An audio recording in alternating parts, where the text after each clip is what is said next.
In this video, we're talking about polynomial functions. And polynomials are when you don't have anything weird going on. All you have is x to some power. And a couple of the rules there is that the exponents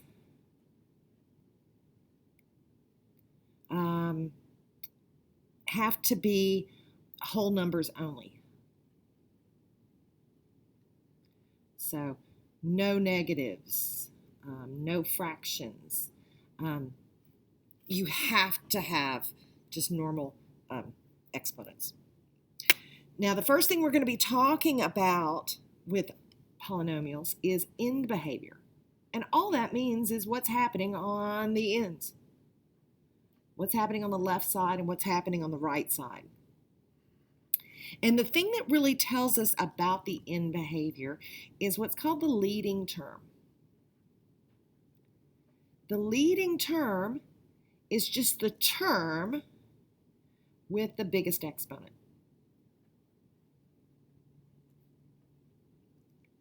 That's also called the degree. The biggest exponent is the degree. So, let's say we had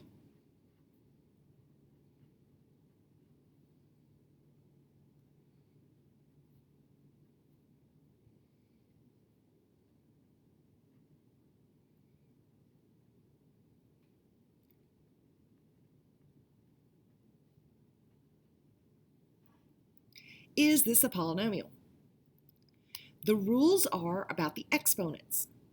So the exponent, when you just have 3x, the exponent is an understood 1.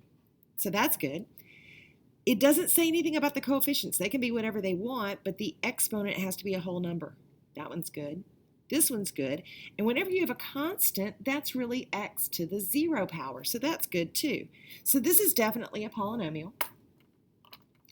And if I write it in order, in other words, biggest to smallest, I'd put 2x to the 7th first, then the x cubed, then the 3x, and the constant at the end. If it's in descending order, your leading term is the one with the biggest exponent. So this is my leading term. And it tells me all kinds of things about this function. The first thing it tells me is the degree. Yeah, the degree is 7. Now let's remember that means the number of zeros I'm going to have. I could have 7 answers.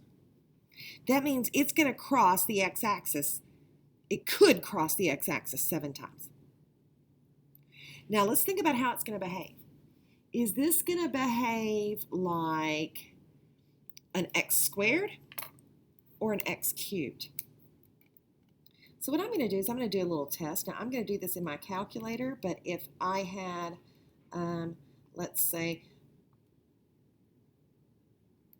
Desmos, I could do it in Desmos as well. This is just faster for me, except for I'm typing in something wrong. Hold on.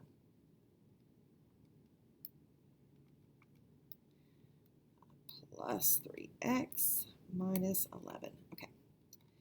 So I'm going to look at the graph. And I'm going to zoom out. So I'm going to press the zoom out. And this one's a little hard to see on my calculator. But it came from the bottom and it went up top. So that's what I'm trying to get the idea of on end behavior, is it's starting at the bottom and then it's doing something and it goes up top. That's x cubed. This is going to behave like x cubed because it's odd. So the way we would describe the end behavior is the right side rises and the left side falls. Right side rises, left side falls. That's end behavior. Now there's something else that I'm going to go ahead and add here. Number of zeros, that means that's the possible number of times it could cross the x-axis. That means I could have it go starting at the bottom, 1, 2, 3, 4, 5, 6, 7. And so we also get this idea of how many turning points I could have, how many maxes and mins. So the number of turning points, number of turns, would be 1, 2, 3, 4, 5, 6.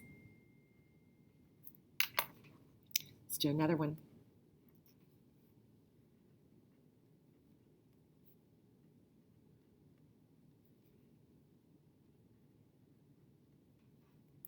Check the exponents. Is it a polynomial? Well, this exponent is fine. That's a 2, but this exponent is x. It could be any number. So that's not good. This is not a polynomial.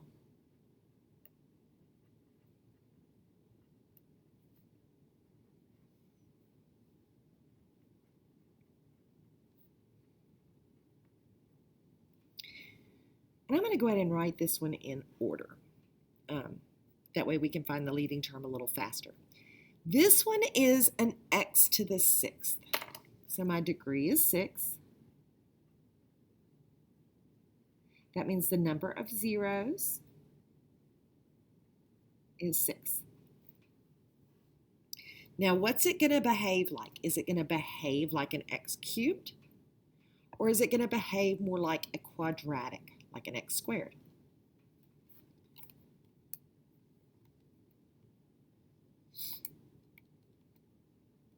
What do you think it's going to behave like? And while I'm asking that question, I'm putting it in the calculator. And I'm going to go back and change my window back to the standard window. And let's see if we can see what's going on. So this graph started at the bottom, came up, did something, and then came back down. So this graph started at the bottom, came up, did something, and then came back down. It's acting like a quadratic that's negative. So on this one, the left and the right side are both falling. Right side falls, left side falls.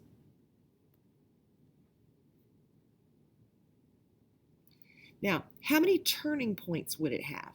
Could it have? Okay, so it starts at the bottom. It could cross 6 times. So 1, 2, 3, 4, 5, 6. The number of turns would be 1, 2, 3, 4, 5. So there is a pattern there. The number of zeros is exactly the same as the degree, and the number of turning points is 1 less. Now, I could do examples for everything, but let's kind of abbreviate this and do a little rundown. If the degree is even and the coefficient is positive, so if this had been a positive 4, it would go up and up. If it's even and negative in front, it's going to go down and down. Now what about odd? Odd and positive behaves kind of like x cubed. Starts at the bottom, goes up to the top. But what if I made that have a negative coefficient? Well, then that would switch. It'd rise to the left and fall to the right. It would switch. So this is a handy table to look back at as we go through the examples.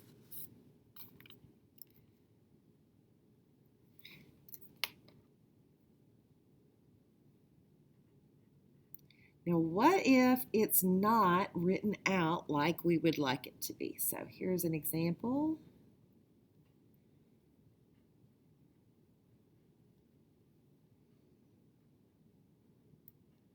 I want to know what this one's going to do. Oh, gosh, I do not want to have to square that, multiply it by this, then distribute that. What I really am caring about is the one that's going to have the biggest exponent. So let's think about what's going to happen here. We'd have a negative 4 times x cubed. When I multiply this together, x minus 1 times x minus 1, I'm going to have an x times an x, which is an x squared. I don't really care about the other terms because that's got the biggest exponent. So here's the negative 4x cubed. When I distribute this, the biggest one is going to be an x squared, and this is just an x. If I multiplied all those together, I would get negative 4, 3, 4, 5, 6, x to the 6. That would be my leading term. And that's all that matters when we're trying to talk about end behavior. So I really don't have to distribute everything just to figure out the leading term. So what's the degree of this one? Well, it's a 6th. Just so happens it's set up just like the last one. I didn't mean for that to happen. So it would be going down and down. So we would say left side falls and right side falls.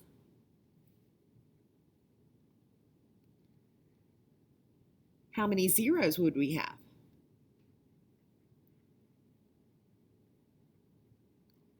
Well, how about we find those zeros? So that's the next thing we're going to be doing. We are going to find zeros. So I'm going to take that last example, and it was f of x. We're going to continue it, and we are going to find the zeros. And what that means is we are going to finding zeros means when f of x is 0. So I'm just going to take this equation and set it equal to 0. Now this one's really lovely because it's already factored. Oh! So all I have to do is take each one of my factors and set it equal to 0. But I'm going to break this down even further. I want us to really think about this. This is really negative 4 times x times x times x. This is really x minus 1 times x minus 1. And this is x plus 5. Now, if I take each factor and set it equal to 0, negative 4 is never going to equal 0. So it's really this x equals 0, then x equals 0, then x equals 0. So I do have a solution of x equals 0, but it happens 3 times. We call that a multiplicity.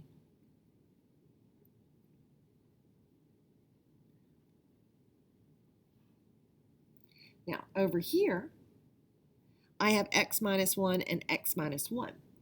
So if I take x minus 1 and set that equal to 0, I get x equals 1, but I'd have that twice. It's repeating, so that has a multiplicity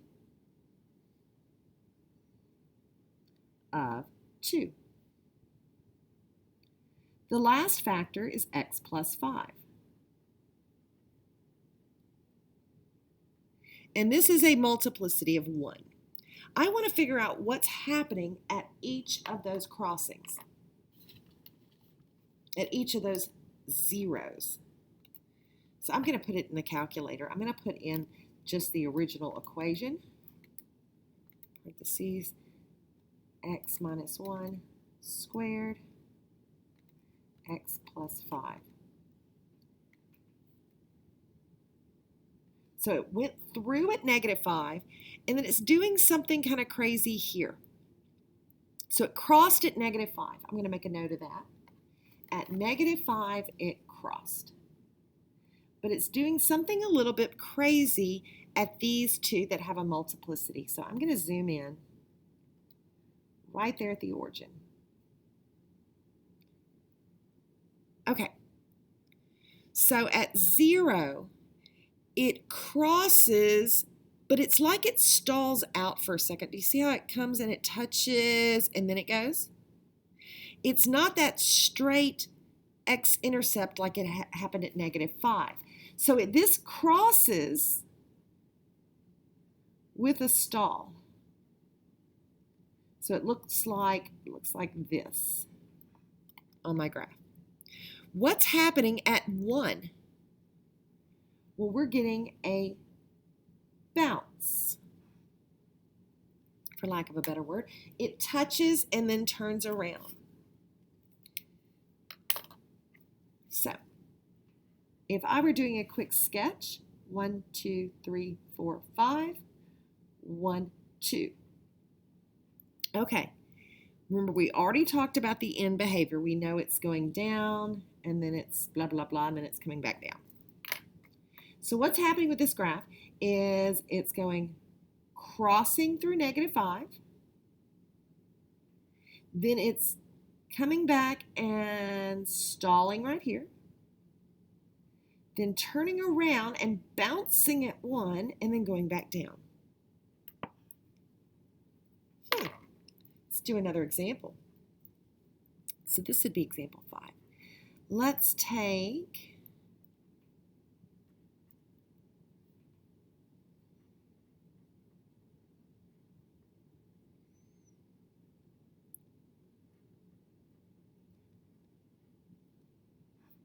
all right, so what would be the degree? Well, I'd have x squared, and x. This is going to be a degree of 5. The leading coefficient is positive, so I'm going to have a down and an up. Okay, so let's think about what the zeros are. X squared would give me x and x. That's x equals 0 2 times. X minus 3 would give me x equals 3 2 times. It's not a lambda, that's an x. And this is x equals -2 once. So at each of these that have a double, I'm going to get a bounce.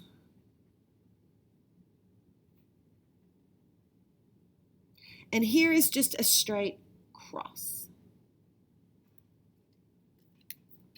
So what I would do is set up a little number line. I've got to get to 1, 2, 1, 2, 3. It's crossing at -2, starting at the bottom. Crosses at -2, comes back, bounces at 0, bounces at 3.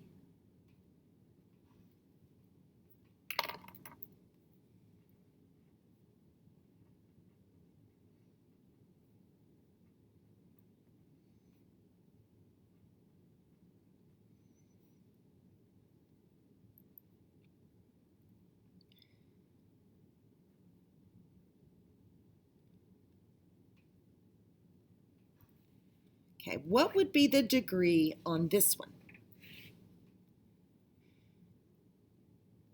Well, this would be x cubed and another x. This is going to be a degree of 4. And it's negative in front. So this is going to be going down and down. What are my zeros? Well, I get an x equals -1, and this would end up being x equals 3/2. And that's a single, so this is just going to be a cross. This is going to cross, but with a stall. It's still going to cross. It just takes its time doing it. Okay, so that's -1, 1, 2. So this one's starting at the bottom. At -1, it's going to do a little stally thing. Then it goes up. Then at 1/2, it's crossing and going back down. The reason we're doing this is so that it's a little bit faster to graph when you don't have a graphing calculator. But what if it wasn't already factored? Oh no.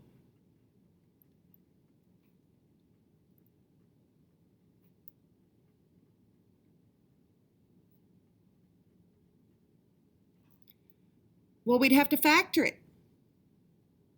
First off, that's a negative degree of 4, so it's going to behave like the last example. To factor this one, I see this is x to the 4th, x cubed, and x squared. They all have a minimum of an x squared, so I can factor out x squared. I'm actually going to factor out a negative x squared just to make it a little bit easier. Factoring out a negative x squared from negative x to the 4th leaves me an x squared.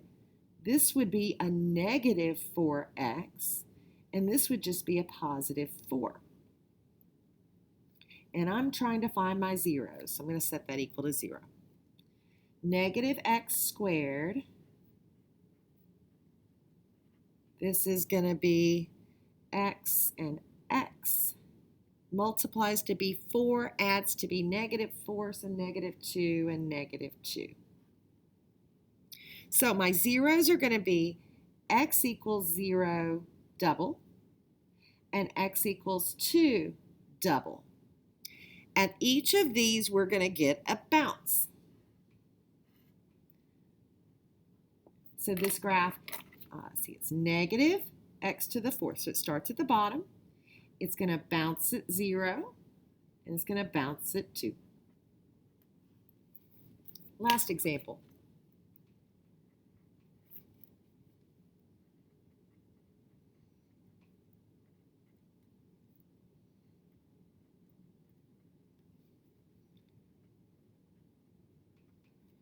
Okay, to factor this one, it's got 4 terms. Gosh, can't just do what we did up there. Oh, I could use the factor box. Let's review the factor box. Okay, I can take each of those 4 terms and place them in each square. Now I'm grouping them together. So the first two, x cubed and 3x squared, have an x squared in common. X squared times x gives me x cubed. X squared times positive 3 gives me 3x squared. These two both have a negative in common, so that's a negative 1. Let's double check. Negative 1 times x, negative 1 times 3, check. So my factors so far are x squared minus 1 and x plus 3. Well, this can factor more because that's the difference of squares. That's x plus 1, x minus 1, x plus 3 equals 0. Ooh. X equals negative 1, x equals 1, x equals negative 3. They're all singles, so that means on the graph,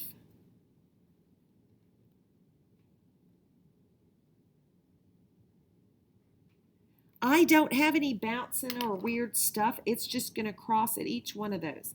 And this is an x cubed, so it's going to behave like an x cubed. It's going to start at the bottom, go through negative 3, negative 1. It's actually going to have a y-intercept of negative 3. How do I know that? Because this is a negative 3. And that's the basics of graphs of polynomials.